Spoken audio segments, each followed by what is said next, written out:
Hey guys আসসালামু আলাইকুম সকলকে স্বাগতম নতুন আরেকটি ভিডিওতে। আমরা যারা মোবাইল ডাটা ইউজ করে থাকি অনেকেই নেটওয়ার্ক সমস্যায় ভুগে, তাদের ঘরের ভিতরে পর্যাপ্ত পরিমাণে নেটওয়ার্ক পায় না বা ধরে থাকে। মাত্র 1 মিনিটের ভিতরে আপনারা একটা সেটিংস করে এই সমস্যার সমাধান করে নিতে পারবেন।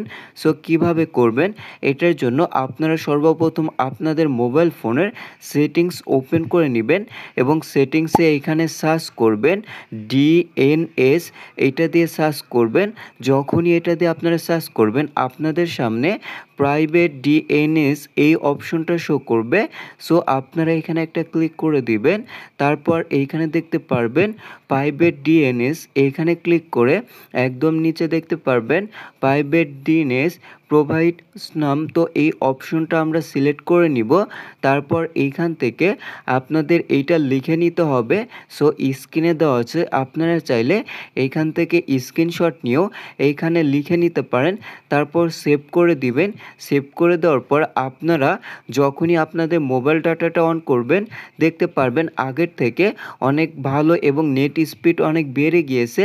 এইভাবে আপনারা প্রবলেমটা সলভ করতে পারবেন। ভিডিওটা ভালো লাগলে অবশ্যই লাইক করে চ্যানেলটা সাবস্ক্রাইব করে পাশে থাকবেন। অসংখ্য ধন্যবাদ সকলকে।